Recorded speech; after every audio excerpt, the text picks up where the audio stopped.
Congo Basin. The Congo Basin ending around Lake Kyoga, around here. So we are really into it. It is up to us. Wanapao, Chair, our extension staff need to come here and see how things are done. We went to the field. I counted on one of the soya bin with 300 boards. 300. I've never seen this in life. This is massive. This is massive. We want to thank you for this. It is a serious tour. We need to begin touring ourselves. As I was seated, I was a journalist before, and I keep taking notes. I picked a few notes here. One, resilience, food security, healthy soil for the next generation, shared growth, high quality inputs, secure market access, right solutions, partnerships. To me, that is the solution for whatever we are here and we shall have to be going as a country. We just fit into the mathematics of His Excellency the President, who is talking about doing things better, that we can survive on the 4-acre model.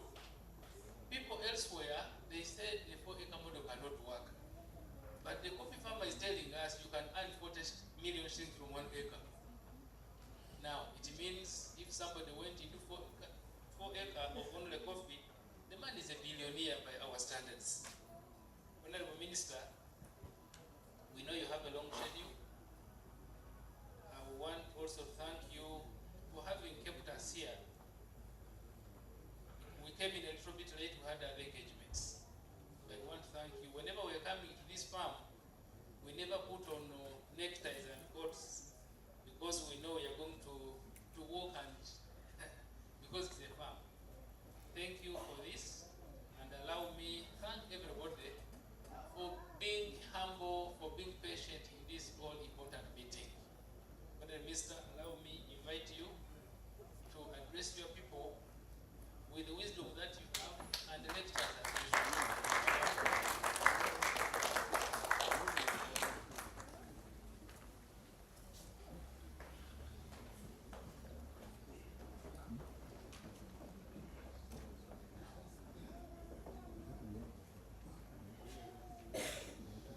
So much, RDC, chairperson, the Yara team, all the partners present, and the dear farmers. I'm happy to see you, I'm happy to be with you. I came in the morning. I value this day I spend here. It would be more useful than spending so many other days doing other things. So in the time I've been here,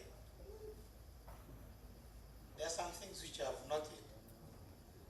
And whenever I go to any function,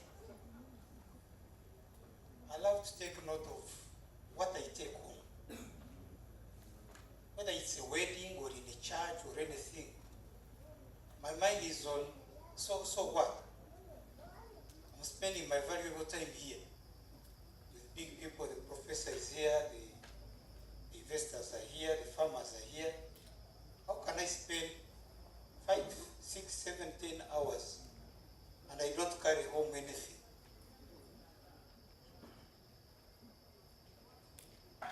So, I have 5 things I've learned from here, which I want to share with you, if you permit. Just 5 things. Number 1, that Asili Farm is doing extremely well in terms of empowerment of women and youth.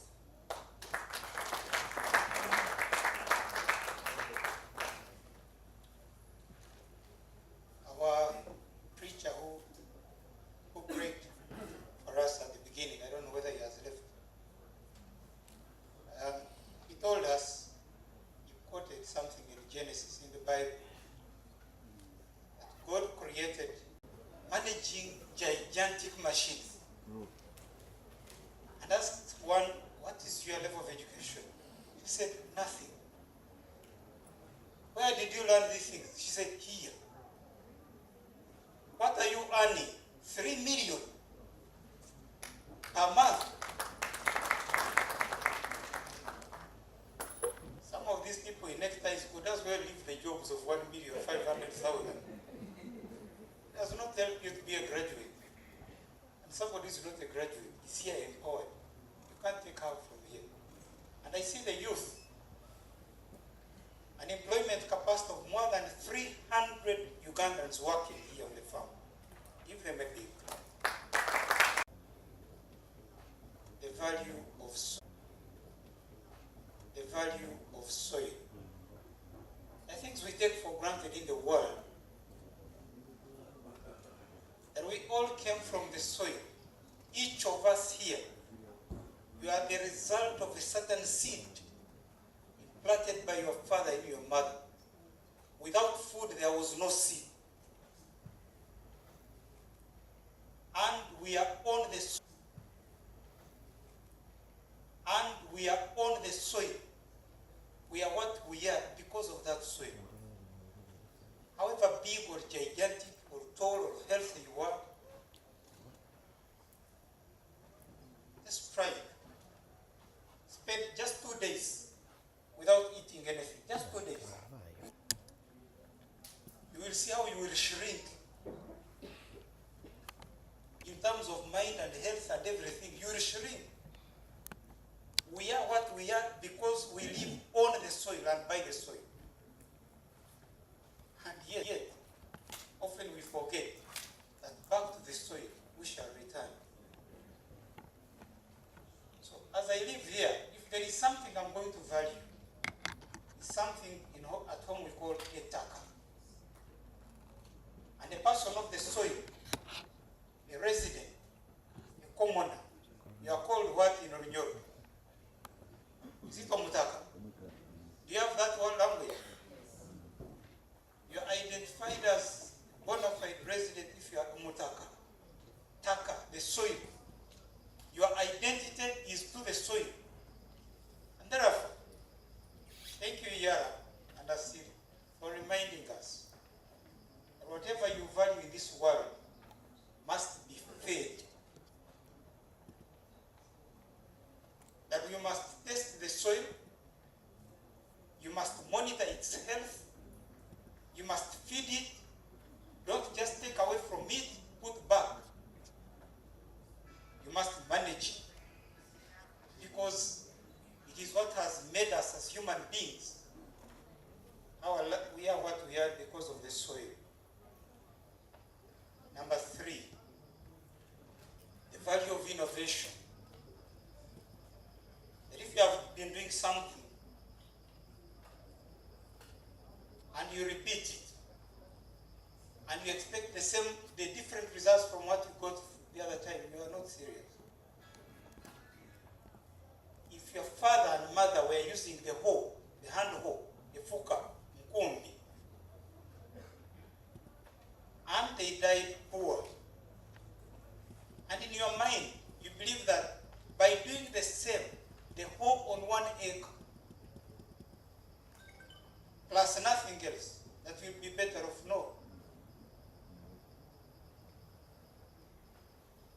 Asili, Yala, teach us the value of innovation,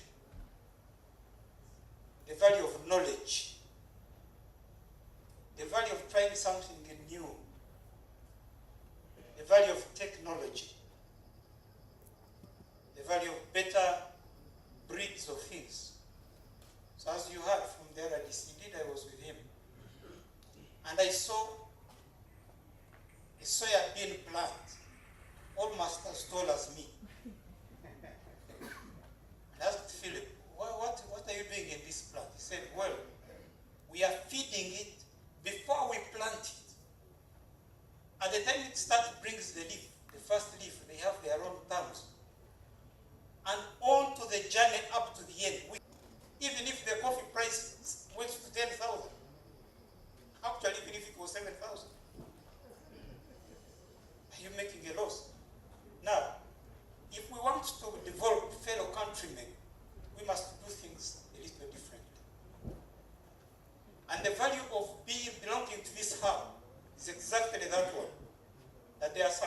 we are going to do differently. Beginning with the soil, to the breed you are planting, or the variety you are planting, to the way you are managing it, the fertilizer you are applying, to the storage, everything. You must accept to change your mind.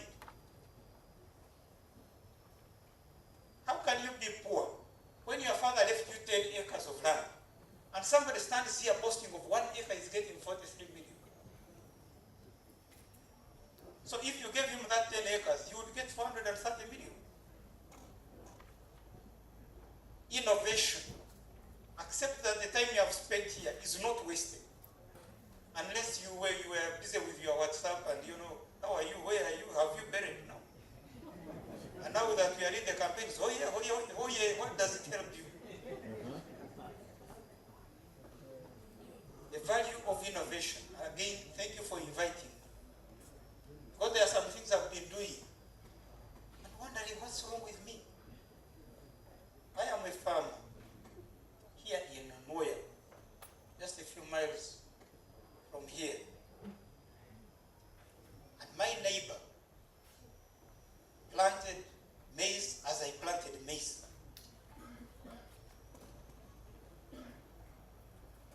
I got almost zero. The man was making a lot of money.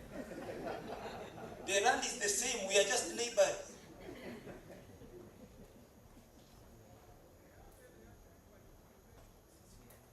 It is up to us to understand that you don't lose anything by coming to a city and feel per se the place is open. Just come and ask them, how do you get this kind of maize? Now, I found their maize, that one you're seeing, is yellow. Yellow maize. The value of the yellow maize, both to the animals and to the human beings, is unimaginable.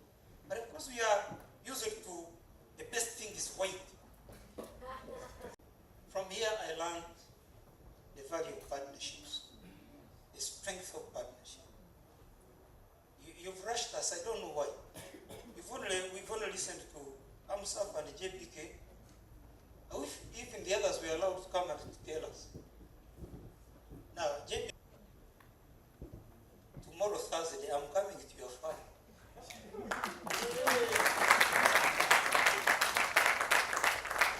Because I don't want to do mistakes. When somebody has gone through those mistakes, just as I told you, Philip, when they came, was it 2012? They were doing, is it 20 acres or something? Now they are managing a big acreage of an area and they are doing well. I said, how did you overcome the challenges which I'm facing? So the other day, I said, let me plant coffee. Here in Illinois, I've planted 20 acres. But last week I was there, this one has died, the other one has tried. The other one has tried.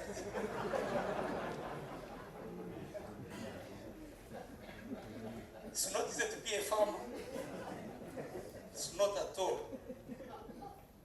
And somewhere I have coffee plants. I think they're just for tourism. I just look at them. So I'm not getting money. And don't go money. This is not a showcase. This is not just about, showing off. It's about your survival. So when I went to Moya, and although I'm from the West, I'm not a Malawi. I have told them I'm not a Malawi. I have some cattle on my farm. But I'm a settler. I have my land, I have my cows, I have my crops, I have my people, I have my residents. And they told me bananas do not grow, so they are buying them from Zongo and where. I planted 3 acres of bananas. Last Christmas, I sold 80 bunches in Pakwach. And because there are no bananas here, my prices, I determine my price. And now people come to take pictures. Is it possible? Yes, it is possible. Now I see the neighbors. And I've told them, come for suckers free of charge. Try it. Now the only challenge is the dry season, which I told you about. The dry season of January, February, March. But we are human beings. We cannot be beaten by weather. God gave us brains. We must not be defeated by weather. So thank you, the partners who have come here to show us. If you are looking for money to invest on the farm, what do? They are here. Don't just come and see the tractors and walk away. The challenge of the harvest. So last season, I planted rice, 300 acres. And it did well, generally well. But I did not fear at the time of harvest I was going to face a problem. So I went to Pakwash and got good harvesters, about 100 wonderful ladies.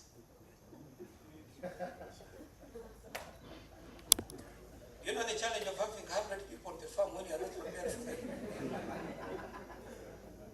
Including where they are sleeping, where they are eating, where they are, whatever. And then the methodology we have to use, we get a stick and you start hitting the rice until the grain falls out. You're breaking the grain. So, let's upgrade partner. And if so, let's upgrade partner. And if this hub is about forging strong partnerships for the farmer, then I'm in it. Then I join the hub. There is no doubt about it. And I'm inviting all the farmers of this region to join this hub. Because they have the partners. They have things that you will not achieve on your own. AMSAF is here. He's telling you, you want somewhere to keep your grain, they can help you and they give you a voucher. And you can even mortgage the voucher and get the money. I wish I had seen you 2 years ago. When I harvested so much sorghum, but it was the white sorghum, which is taken only by the breweries. And then they were determining the price, because, you know, a restricted market, the monopoly. I had to take the sorghum to Juba, looking for better pay. And by the time I took it, it had mold, no doubt aflatoxin. Now I've known that if I do that again, there is somewhere I can keep it safely. And they can even source and tell me the right market is actually here and there. So I'm appealing to the farmers of Kiriandongo, the farmers of Masindi, the farmers of Moye, farmers of Nango, join this hub. Because you'll find the right partner for fertilizers, for equipment, for technology, for financing, for the right seeds, for Sauliao. Friends in government, the RDC, my chairperson, the CAO, our agriculture officers. There are things we must do. Because we are in charge. People give us a mandate. When they vote for you to lead, not to just follow others. We must provide the regulatory framework, the policy. Don't be a chairperson LC1 and you preside over a village where some people are dying because they don't have food and they have the land is there. Exercise your power. Me, I've exercised my authority. I've extended the LC1s. They can continue next year. The purpose is to align the LC1 elections to the general elections. Imagine if now we are starting another election of LC1 and 2. But the point is, put the right regulations and implement them. If the farmer gets 1 million under PDM, don't let them drink the money. Because drinking, today you've given me a bottle of beer, then tomorrow what? It is our district, in as long as we go through the policy, your bylaws, and I think they are really proactive. It is our role to provide extension service. Extension service is exactly what you have had these people who are seated here on the panel doing. We must visit the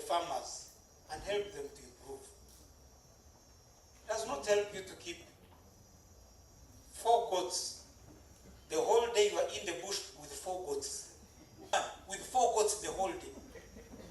Each goat 150,000, 600,000 the whole year.